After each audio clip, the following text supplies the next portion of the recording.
Comencem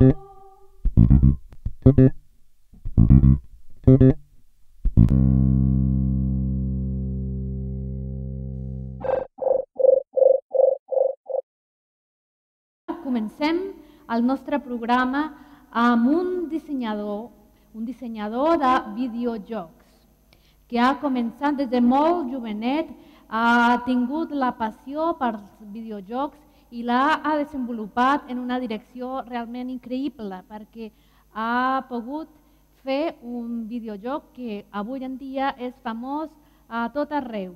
Benvingut, Francisco Telles de Meneses.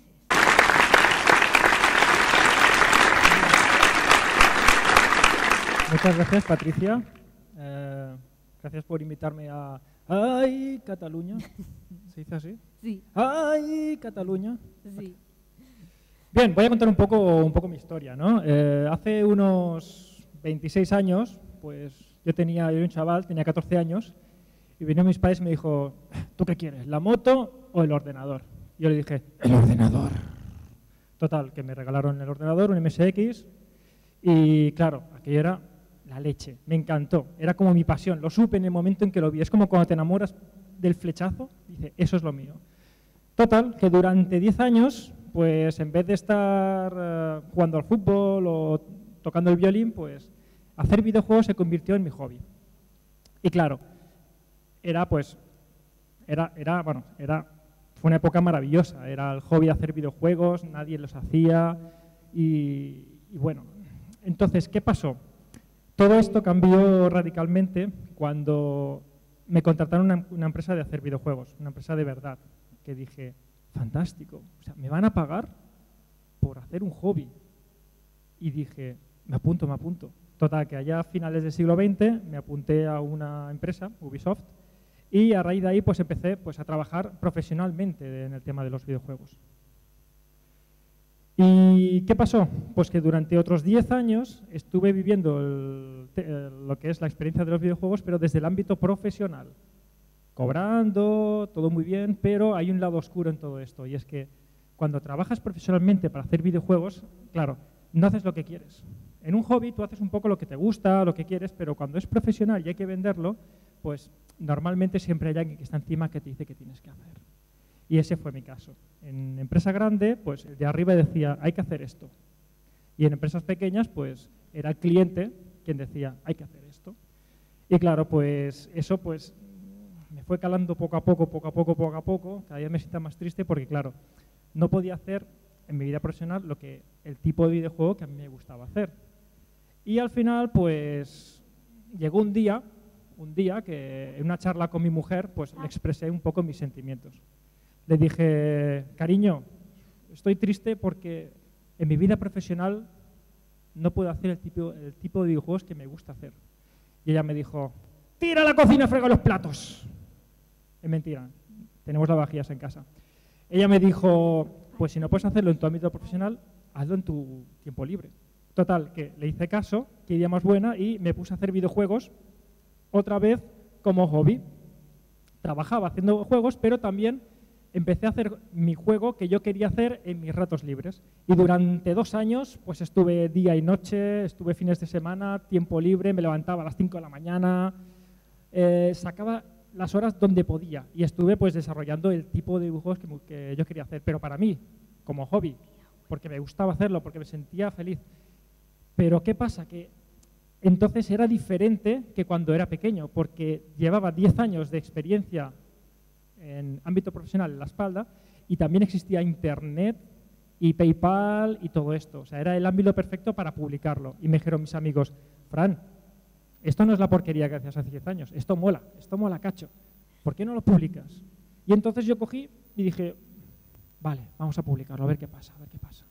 Total, que trabajé, me hice una web y lo publiqué. Y tu vídeo pues tuvo muy buen resultado, a la gente le gustó mucho, las críticas fueron fantásticas y tanto que empecé a ganar dinero con ese juego y me iba mejor que con la vida profesional que tenía como programador de videojuegos.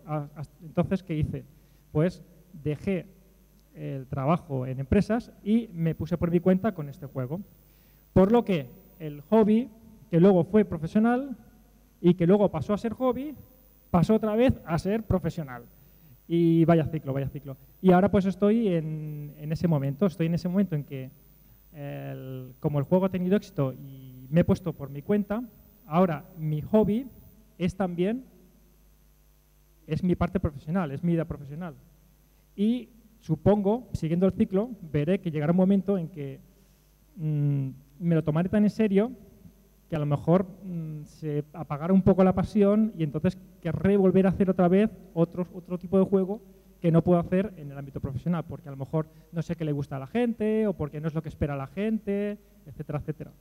Claro, cuando haces un producto y gusta, está el problema de que luego vas a hacer un segundo y claro, y hay unas expectativas y la gente pues espera que será pues igual o mejor, ¿no? Y entonces, claro, ya puedes caer en la trampa que caen las grandes, ¿no? De no arriesgar, pues ir un poco más a lo clásico, a lo que ha gustado, hacer la segunda parte.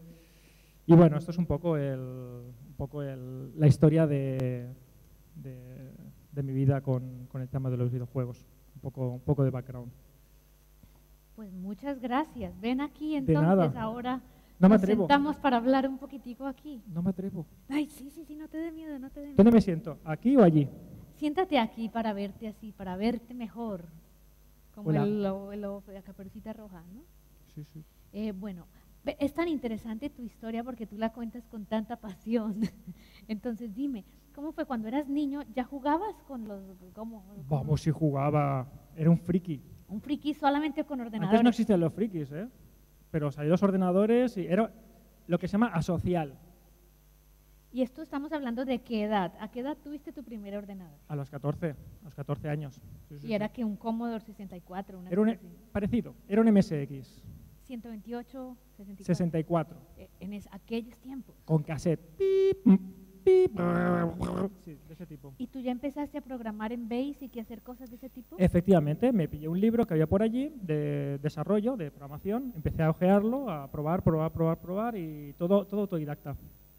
Y bueno, como has dicho que eras un friki, ¿tu vida social de verdad como adolescente se vio afectada? Sí. ¿Cómo eras? ¿Cómo eras tú? Claro, porque retrata. la gente que hacía cuando era pequeño se iba con los amigos, salía por allí y yo pues no tenía amigos. Bueno, tenía los 2 o 3 amigos que también tenían ordenador y también tenían juegos y entonces pues, oye, vente el sábado a mi casa que vamos a jugar. O sea, es la definición del friki. Fricazo total. Fricazo total. Y entonces, bueno, cuando llega el momento de elegir una carrera, tú dijiste, ¿cómo fue? Yo quería hacer medicina, pero no me llegó la nota y entonces dije, bueno, pues haremos lo que sé, haremos informática. Que era lo que, pero también te gustaba, ¿no? Sí, a mí la informática me gustaba. Lo que pasa es que la carrera hace 20 años era muy diferente a que actual. Y en aquel tiempo pues no existía el trabajo o la carrera de diseñador de juegos, eso no se veía. Uy, que va. Y tampoco habían muy pocas o casi ninguna. Yo entré en Ubisoft, que era la primera, creo, el primer estudio que se creaba en Barcelona o muy de los primeros. ¿Eso en qué año fue? En el 99 creo que fuera. Entonces tú entraste ahí recién graduado ¿a hacer qué? A programar, a hacer juegos en 3D. No tenía ni idea de 3D, pero mira, me tuve que buscar la vida. Y por tu lado tú ibas haciendo en casa tu juego. Entonces lo hacía, pero cuando empecé a trabajar ya lo dejé, lo aparté. Me dediqué solamente a hacerlo durante el trabajo. ¿Y cómo fue que tú retomas y dices, y cómo surge todo ese universo? Porque una cosa que a mí me sorprendió tanto cuando te conocí fue que tú ibas contando con esa naturalidad tu juego, pero es que tú te inventaste la historia, los personajes, los dibujaste, hiciste la música, tú hiciste todo. ¿Cómo fue eso? Bueno, pues tenía práctica haciendo juegos anteriormente, haciendo gráficos, también como hice un poco lo que pude. También tuve un poquito de ayuda. Tuve un par de amigos que me ayudaron con unos dibujos que eran más complicados, a los que yo no llegaba, entonces me echaron un cable. ¿Otros frikis? Otros frikis, sí. Otros fricazos. Entonces tú dices, llega un momento en que tus amigos te dijeron ese juego mola, como has dicho tú, Sí. y decides dejar el trabajo. ¿Fue difícil o cómo fue ese momento, esa decisión? Fue una decisión durilla. Fue duro porque es dejar una cosa que estás haciendo por lanzarte a otra cosa. Entonces, también, por ejemplo, dejé Ubisoft para lanzarme al mundo de los móviles, para hacer mis propios juegos en móvil. Y claro, era un puesto de seguro, un puesto de trabajo seguro y que pagaban muy bien para lanzarte a saber qué. Siempre, estos cambios siempre son... O sea, hay que ser valiente. Sí, hay que ser valiente. Tú me dijiste una cosa también que me quedó sonando tan linda, que hubo un momento que tú no tenías mucho dinero y que tú ibas caminando hacia, no sé, dónde tenías que ir. Ah, sí, sí, porque cobraba muy poco cuando empecé una empresa y claro, tenía que pagar un alquiler y no me daba para comprarme la tarjeta de metro. Entonces tenía que atravesar, pues, de Gracia, caminar hacia arriba, pasar el Parque Güell y llegar hasta el Carmelo, que es donde vivía en aquella época. Te volviste un cachas. Uy, cachas no, pero de pierna... Pero un hombre de muy buen estado físico. En verano me quitaba la camiseta para broncearme un poquito. Ah, mira, qué bien, lástima no haber estado. Pero bueno, estamos aquí. Pero eso lo traje a colación es porque me parece tan lindo que tú has seguido tu vocación y has creído en lo que has iniciado y has seguido eso con toda la valentía. Sí. Bueno, ya te digo, al principio era un proyecto personal, no tenía ninguna intención de venderlo. Tenía intención de ponerlo gratis y que la gente jugara a los que quisiera. ¿Y cómo se vive eso de llegar a un momento en que ya mi juego me lo compra nada menos que Nintendo? Pues me quedé impresionado. Dije, qué pasada. O sea, la propia Nintendo, que es como las consolas que para una persona que ha crecido con las consolas y con los juegos, es como un mito, ¿no? De repente estás ahí, estás con ellos y te ayudan y les gusta. Dice, nos ha gustado, lo queremos. ¡Oh, qué bien! Pero fue un camino también muy lindo, no es de la noche a la mañana. ¿Cuántos años desde que tú empezaste hasta que llegaste a Nintendo han pasado años de trabajo arduo, de creer? ¿Cuánto tiempo ha sido? Pues unos 4 años. 2 años trabajando en la clandestinidad. ¿Desde casa? Desde casa, como proyecto personal, luego lanzarlo al mercado y luego pues un par de años más pues modificándolo, mejorándolo, añadiendo doblajes, cambiando la música. Un chico, por ejemplo, se ha ofrecido a rehacer algunas canciones, que es músico profesional. Tus composiciones las sí. Y creo también creo nuevas, entró más gente, traductores, 16 personas, no, 16, el juego está traducido a 16 idiomas y todo voluntarios. Oye, Fran, que te quiero al polaco, el primero, al chino, al coreano, al japonés, a todo. Y toda gente que se ofrecía porque quería hacerlo, le gustaba. Qué bonito. Porque sí. Has creado también como todo un movimiento detrás. Sí, una comunidad detrás. Suele ser típico en juegos que es una comunidad de seguidores. Y hay gente que se identifica con los personajes y que se mimetizan con ellos. Sí, sobre todo en España, porque los personajes los creé recordando a mis amigos de cuando jugaba a juegos de rol cuando era más joven. Ay, qué bonito. Pero ¿cómo? Cuenta un poquito más de eso mientras buscamos las preguntas de los... Pues, por ejemplo, a mí siempre me ha gustado un poco el cachondeo, ¿no? Y en esta vez pues he podido expresarla dentro del juego. Y es un juego que tiene mucho humor, pero muy a la española. Entonces, los de aquí, claro, como es mi manera de hablar, muy natural, no es un diálogo creado por un diseñador, sino lo que me salía del alma, porque lo hice pensando en mis amigos, no en venderlo, pues claro, es más natural, más casero. Entonces te sientes como más identificado, ¿no? Incluso las tonterías que se dicen, o los diálogos, o... Y hoy en día tú manejas el propio... Bueno, un momento, preguntas. A ver, preguntas. No mires. ¿Qué dice? No hagas trampa, no. Mira. Lo de cuántos países tienes, está extendida tu comunidad. ¿Cuántos países? Sí. Muchísimos. Muchísimos, pero a ver, hay algunos. Por ejemplo, me puse en la página web un identificador de la gente que compraba el juego, de dónde venía. Y a lo mejor había, por ejemplo, uno de Kuwait, uno de países muy, muy exóticos, uno de Nepal. Un tío de Nepal me ha comprado el juego. Tú puedes hacer el seguimiento de todas esas... Sí, ¿Lo vendes tú directamente? Lo vendo directamente, lo vendo a través de tiendas. Sobre todo Steam, que es una tienda muy importante, es la tienda magna del juego en PC, en ordenador, pues ahí pues también te da muchas estadísticas. Te dice pues de dónde, los clientes de dónde son y porcentajes por países, etcétera, etcétera. Y hoy en día tú dijiste algo muy interesante cuando estabas hablando, dijiste que empezaste esto como tu hobby y que puede que llegue un momento en que esta cosa que ya no la sientas como un hobby, quieras transgredir de alguna manera. Claro, claro. Es difícil de imaginárselo, pero claro, dice, haces algo que te gusta. Sí, pero ahora tiene que gustarte a ti y tiene que gustar también a los jugadores. Por lo tanto, ya pierdes un poquito de libertad, ¿no? Ya pues pides más opiniones a la gente, qué te parece, qué no te parece, ya no es tan tuyo. Y también quieres hacer algo grande, ¿no? Algo pues que... Y ya pues a lo mejor pues llegará un momento en que digo, quiero hacer un juego pequeñito que me apetece hacer, pero que no me importe si va a vender o no va a vender. O que no me importe si va a afectar o no va a afectar la reputación que tenga como programador. ¿Es un peso eso de la reputación que tienes ahora? Uy, sí, es un peso. ¿Cómo lo vives? Porque claro, ahora los fans están atentos y esperan algo, pues eso, igual o mejor. Y es duro. Es durillo porque o sea, no puedes ir a mejor, ¿no? Y preguntan que qué proyectos para el futuro tienes, y mira, lo habíamos hablado. A ver, para el futuro, ahora mismo lo que estoy haciendo es una versión sci-fi de un juego sci-fi utilizando el mismo motor. Es decir, en vez de ir con espadas y hechizos, pues vas con pistolas láser y con robots y cosas de estas.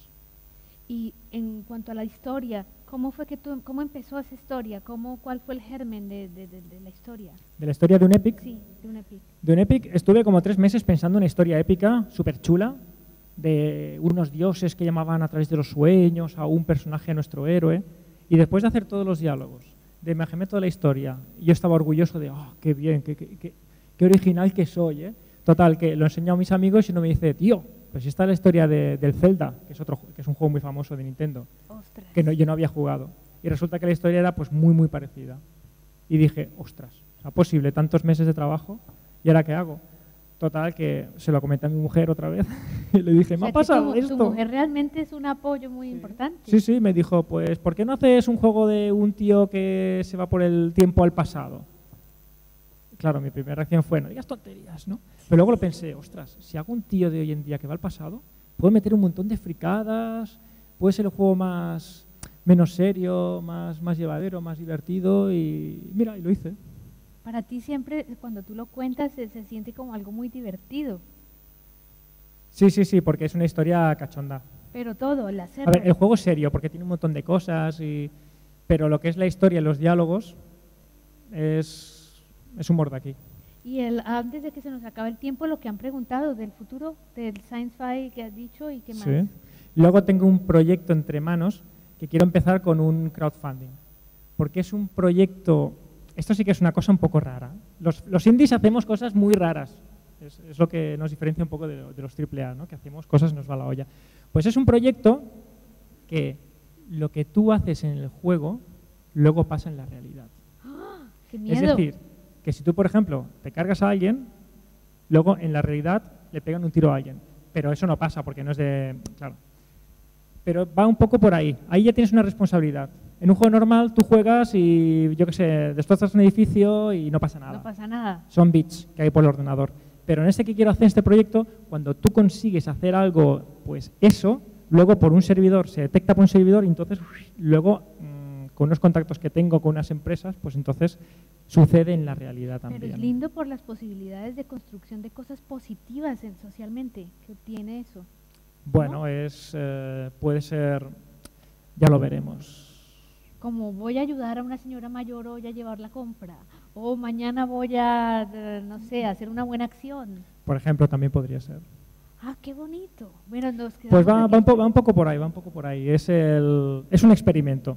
Y como es un experimento, voy a hacer un crowdfunding para ver si a la gente le gusta. Si a la gente le gusta, apoyará el proyecto y meterá dinero. Si no gusta, pues entonces ya no lo hago. Porque...